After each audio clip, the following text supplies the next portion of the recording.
Vous m'entendez? Pas trop fort? Bon, alors j'ai commencé mon intervention en distribuant des feuilles, mais pour faire le lien avec M. Becker, je crois qu'il s'appelle, j'ai assisté à une conférence à la mutuelle Intégrance où le problème avait été soulevé de cette expatriation vers la Belgique. Et la réponse, c'était en 2012, fin 2012, à l'époque. Elle m'avait été donnée parce qu'en France, des structures pareilles n'existaient pas. Il fallait un médecin, des infirmières. C'était une des raisons qui m'avait été donnée pour l'obligation, entre guillemets, de l'expatriation de certains patients en Belgique. Voilà, c'était juste une petite remarque que je voulais faire en transition. Alors moi, j'arrive à la fin, il ne me reste plus beaucoup de temps. La pause qui vous a été promise a disparu. Mais je vais vous parler du rétablissement. Du rétablissement du point de vue du sujet. Le sujet, c'est moi. Je suis passé par la maladie.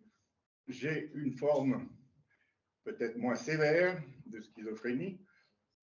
En tout cas, je n'ai eu que des bouffées délirantes à caractère mystique ou apocalyptique. Et j'étais à l'étranger quand ça m'était arrivé la première fois, j'avais 23 ans. J'avais fait pas mal de choses. J'avais mon permis de conduire, j'étais allé à l'armée, j'avais sauté en parachute. J'avais passé mon bac, j'avais essayé de poursuivre des études de droit, mais je ne les ai jamais rattrapées. Et puis, bon, 23 ans, disons, c'est une entrée dans la maladie assez tardive, comparée à ce qui se passe maintenant, où malheureusement, des jeunes, des préadolescents, sont confrontés à ce terrible syndrome. Alors, vous êtes ici pour des informations, pour recueillir des informations, mais j'aimerais transformer cette information collective en séance de formation. Alors, c'est peut-être un peu ambitieux, mais ce que je voulais dire, c'est que je vais contractualiser rapidement avec vous pourquoi je vous ai distribué une feuille blanche qui me permettra d'avoir un retour. Et en plus, Madame Vagnon vous a dit de nous donner un peu vos impressions ou savoir sur quoi vous vouliez porter, que nous portions les prochaines sessions. Alors, vous pourrez utiliser cette feuille blanche pour le noter. Et je les récupérerai. Et vous pouvez marquer votre nom et aussi la date et votre adresse email si vous voulez. Ce qui est important, en effet, dans le rétablissement, vu du point de vue du sujet, c'est la définition des termes et de s'interroger une minute sur le mot en lui-même. Est-ce le mot est un concept ou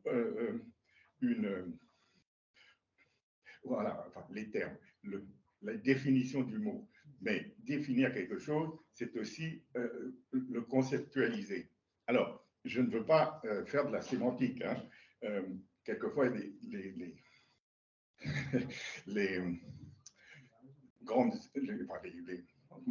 professeurs, voilà, vous sortent des choses comme cette suite de phonèmes est très sensique. En clair, ça veut dire cette phrase a du sens. Donc, nous allons rester du côté de la clarté, j'espère.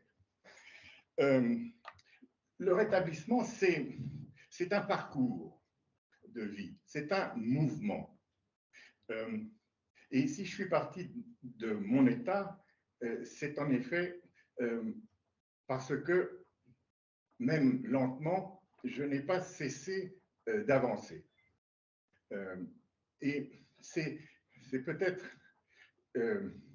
ce qui définit, alors en général, la vie de chacun d'entre nous.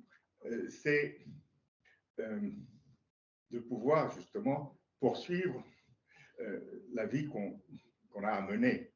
Le rétablissement, je l'appelle aussi donc un parcours de vie, mais le retour parmi les vivants.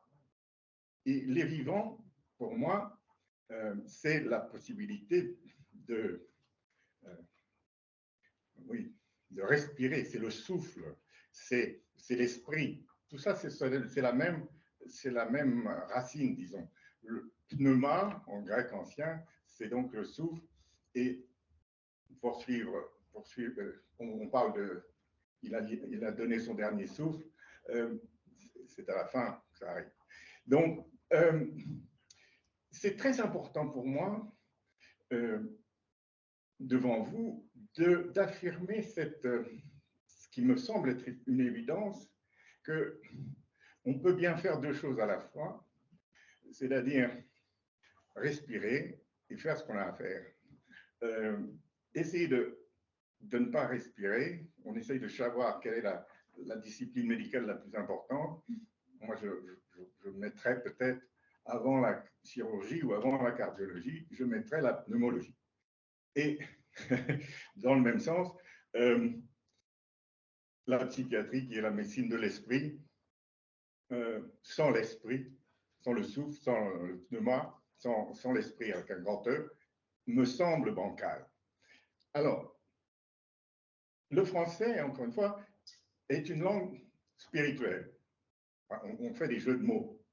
Et l'humour, je le disais au départ aussi peut-être, est un moyen de prendre la distance avec la maladie. Le rétablissement, c'est un parcours, c'est un mouvement, c'est tout ce que j'ai déjà dit, mais il se construit en strates. D'abord, l'entrée dans la pathologie, l'hospitalisation, l'élaboration d'un traitement qui convient, c'est souvent ça prend du temps, et après, sortie de l'hôpital, j'appelle ça le retour à la vie civile, et puis la stabilisation qui a aussi quelques étapes, puis le rétablissement.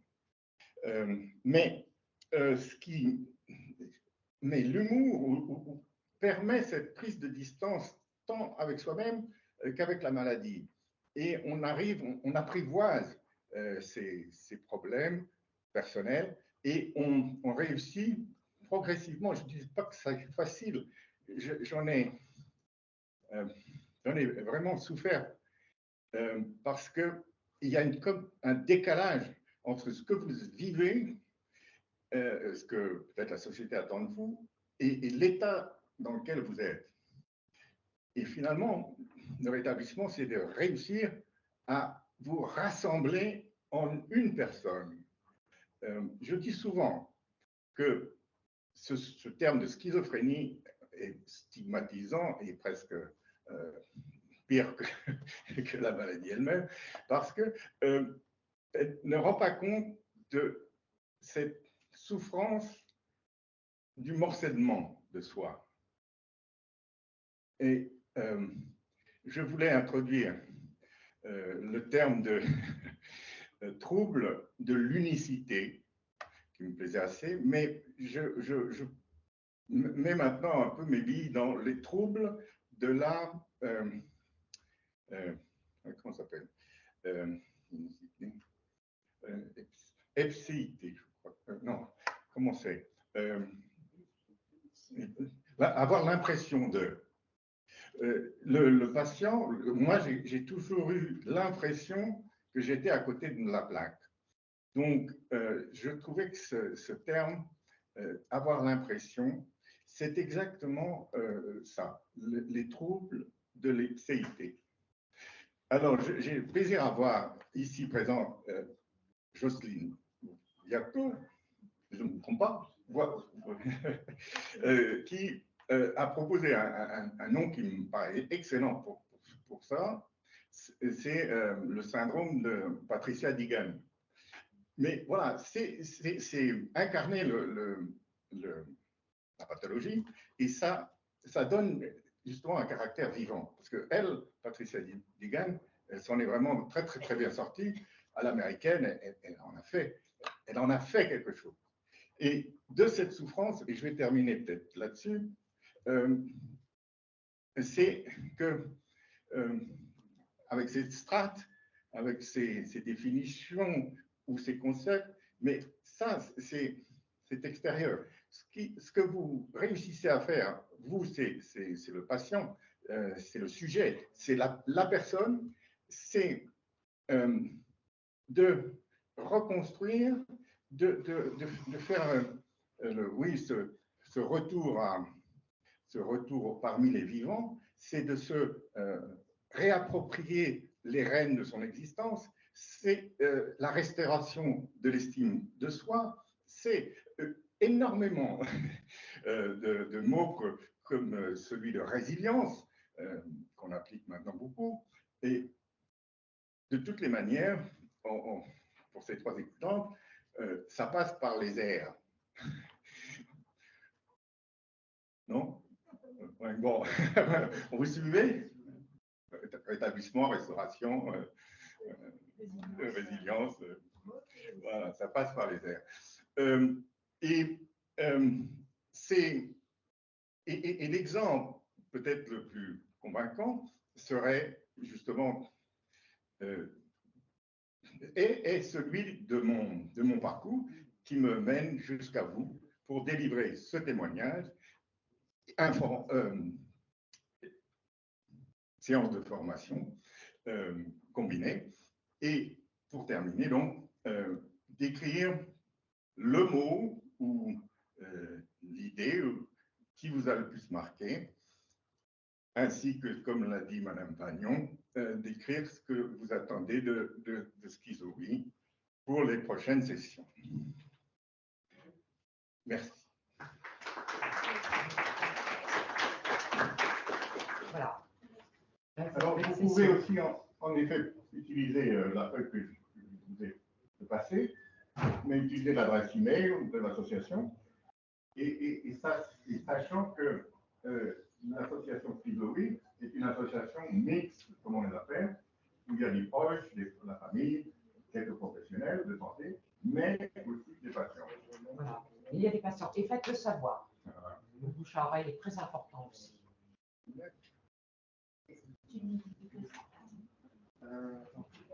veux dire quelque chose. Je suis tout à fait chez Parti Covid. Et je pense qu'il y a un projet par rapport à la démarche de réconciliation avec les aidants. Parce que du point de vue du malade, quand on est au plus mal, on a l'impression d'avoir un environnement hostile. Et il y a un message qu'il faut faire passer aux malades. Et il y a une réconciliation qui doit s'opérer parce que les aidants autour et les psychiatres ne sont pas foncièrement mauvais. Ils veulent aider. Et cette réconciliation est essentielle pour pouvoir tomber dans un processus de guérison, de maîtrise de sa maladie. Moi, j'ai passé mon temps, quand je refusais la maladie, à dire « je vais bien, laissez-moi sortir ». Je vais bien. Et moi, quand ça m'est arrivé qu'on m'appelle, on me dit j'ai un ami, j'ai quelqu'un dans ma famille qui a été hospitalisé. S'il te plaît, viens le rencontrer, donne-lui des conseils. C'est la première chose que je dis. Je dis écoute, arrête de dire je vais bien. Comprends que tu vas pas bien, dis-le, explique. Voilà, je vais pas bien et voilà pourquoi. Et là, tu vas rassurer tout le monde et ça ira mieux. Et ce processus d'introspection, c'est la base pour aller mieux. Donc, de dire arrête de dire tout va bien. Et moi, ça m'aurait dit, ça serait allé beaucoup plus vite. Ça met un temps fou avant de comprendre qu'il ne faut pas dire je vais bien pour qu'on me laisse sortir. Non, je ne vais pas bien et voilà pourquoi. Et je m'en rends compte. Et c'est le premier message que je donne toujours aux gens qui ne sont pas bien et qu'on vient d'hospitaliser. Et ça marche super bien. Les gens se mettent à s'auto-analyser. Ils deviennent les collaborateurs de leur psychiatre et instantanément, il y a une reconstruction qui peut s'opérer. Bien, bravo, parce que c'est sûrement quelque chose que je n'avais pas je n'avais pas de déni, puisque je me retrouvais quasiment à poil au milieu de la rue dans Rio. Pour moi, qui m'en souvenait, me donnait, disons, l'évidence qu'il y avait quelque chose qui n'allait pas. Mais le handicap invisible, cette sorte de renfermement en soi, c'est terrible, ça, c'est sûr. Ça, c'est quand la crise est finie et qu'on est vraiment très très mal, c'est encore une fois cette incapacité. Parfois, c'est tellement difficile, enfin, tellement souffrant que le terme indicible arrive à. On n'y arrive pas. Il va y avoir aussi, dans la semaine de la schizophrénie, la troisième semaine de mars, je ne sais plus exactement les dates, il va y avoir un groupe conférence de patients établis, de pères aidants, suivi d'un concert slam. On attend la réponse de Sainte-Anne, avec, il y aura, on l'espère, Madame, Florent Babiotte, Stéphane Cognon, concert de slam après tout ça. On espère d'autres personnes aussi. Donc, on met ça au point. Mais avant, il y a le 11 mars, la deuxième session, justement comme celle-ci. Et une troisième session, si je ne me trompe pas, c'est le 17 juin. Voilà. Donc, continuez à le faire savoir, c'est important. Juste pour préciser, les dates de la semaine de la schizophrénie, les journées de la schizophrénie, c'est exactement du 18 au 24 mars.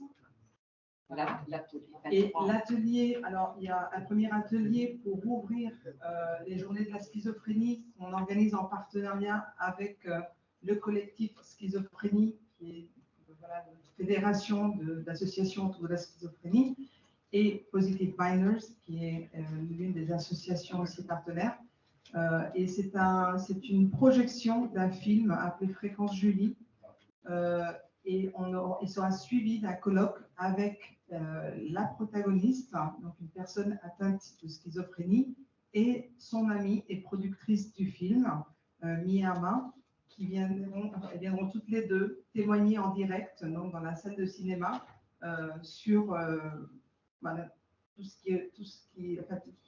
ce qui a été vécu dans cette production de film ensemble et dans leur parcours d'amitié pour s'accompagner mutuellement dans ce vécu de maladie. Donc ça c'est pour le 18 mars et le 24 mars, c'est là où il y aura un autre atelier. Là ce sera sur le rétablissement avec des pères aidants. Et on aura l'occasion d'avoir Florent Babillotte, Stéphane Cognon, voilà. Madame, on l'espère. Voilà. Et d'autres un personnes. atelier en construction, voilà, mais les dates sont. Donc c'est à la fin de cette semaine dédiée aux journées de la schizophrénie.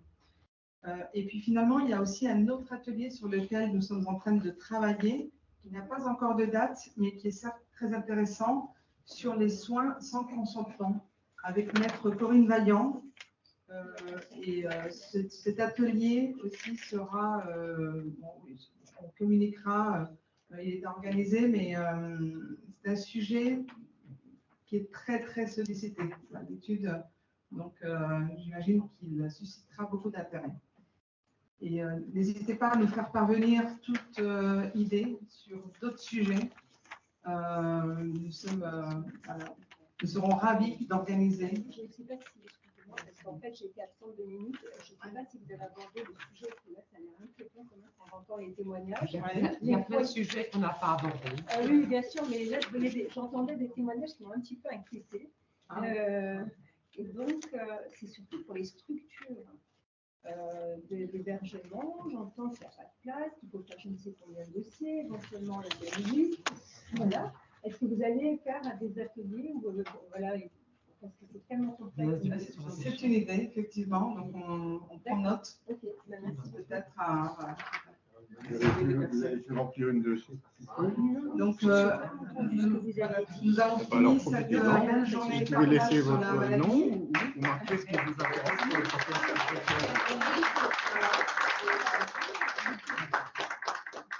Merci à toute l'équipe, à Evelyne, Yasmina, Alon,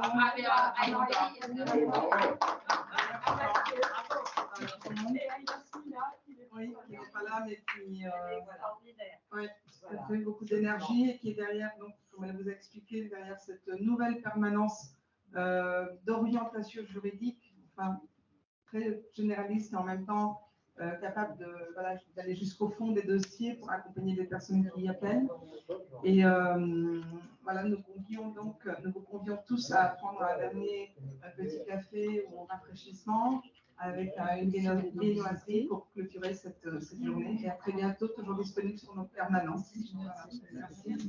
C'est quoi la date de la semaine? Je vais vous envoyer tout ça.